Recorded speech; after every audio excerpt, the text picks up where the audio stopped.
আচ্ছা, তোমরা কি জানো বেশ কিছুটা ড্রাই ফ্রুটস ঘিয়ে ভেজে নিয়ে কেক মোল্ডের মধ্যে ঢেলে দিলে কি হতে পারে?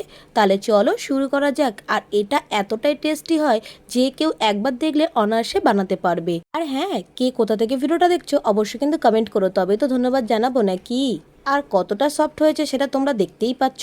প্রথমেই গ্যাসের উপরটা কড়াই বসিয়ে দিয়েছি, বেশ কিছুটা ঘি নিয়ে নিলাম আর কিছুটা ড্রাই ফ্রুটস ভালো করে ভেজে নিতে হবে। এখানে আমি কাজু আর কিশমিশটা গোটা গোটা দিয়েছি, তারপরে পেস্তা বাদাম আর কাঠবাদামটাকে কুচিয়ে নিয়েছি, দিয়ে ভালো করে এটাকে ব্রাউন করে ভেজে নিতে হবে। খেয়াল রাখতে হবে পুড়ে না যায়। এবারে এখানে প্রভুজির লাচ্ছা সেমাইটা নিয়েছি। এবারে এখান থেকে আমি যতটা লাগবে ততটাই নিয়ে নেব, পুরোটা আমি নেব না।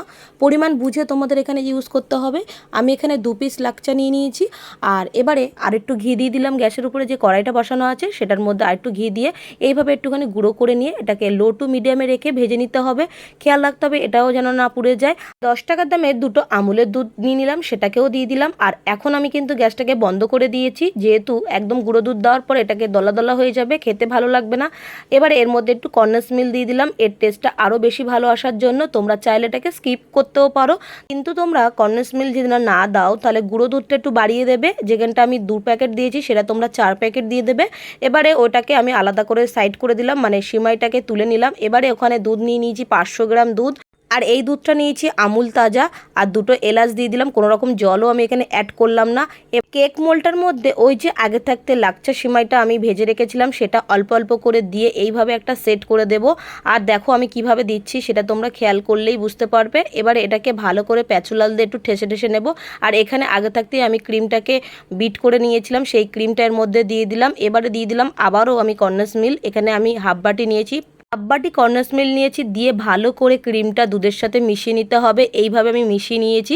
এবারে দেখো বাটির মধ্যে আমি কিছুটা দুধ তুলে নিচ্ছি, ওই 3 হাতার মতন।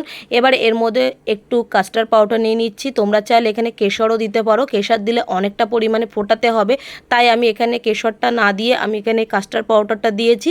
এবারে দেখো অনেকটা পরিমাণে ঘন হয়ে যায় তাড়াতাড়ি, তার জন্য কাস্টার্ড পাউডারটা দেওয়ার দরকার আছে। তাড়াতাড়ি ঘন হয়ে যাবে আর ক্রিমি ভাবটাও এসে যাবে। আর কেশর দিলে শুধু কালারটাই আসবে, ঘন হবে না, তাই দুধটাকে ফুটিয়ে ফুটিয়ে ঘন করতে হবে। আমি এখানে ভালো করে এই প্যাচুলার দিয়ে এরকম সমান করে দিচ্ছি বন্ধুরা। এবারে এইভাবে সমান করে দেওয়ার পর এই দেখো দুধটা অনেকটা পরিমাণে ঘন হয়ে গেছে, ঠিক এরকমভাবে ঘন থাকবে। এবারে এর উপরে আমি এই দুধটা দিয়ে দেবো। এবারে দুধটা দেওয়া হয়ে গেছে, একদম এমনভাবে দেবে যাতে ভিতরের সিমাইটা মানে লাচ্চাটা যেন না দেখা যায়। এবারে দেখো আমি আবারও দেখো এরকম সিমাইটা দিয়ে দিলাম, দিয়ে আবারও এরকম মিশ্রণটা ঢেলে দিয়েছি। আর ড্রাই ফ্রুটসটা যে আগে থাকতে আমরা ভেজে রেখেছিলাম ঘিয়ে তেনে সেটাকে এর মধ্যে দিয়ে দিলাম, সুন্দর করে এটাকে সাজিয়ে নিলাম। এবারে এটাকে ঠান্ডা করে নিয়েছি, আর ঠান্ডা করে ফ্রিজে রেখেছিলাম প্রায় 2 ঘন্টা মতন। 2 ঘন্টা পর এটাকে কেটে দেখাচ্ছি কতটা ভালোভাবে সেট হয়েছে নবাবী সেমাই।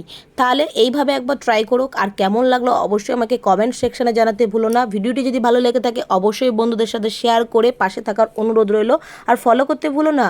এতক্ষণ ধরে ভিডিওটা দেখার জন্য অসংখ্য ধন্যবাদ বন্ধুরা। চলো তোমাদেরকে কেটে দেখালাম, বাই।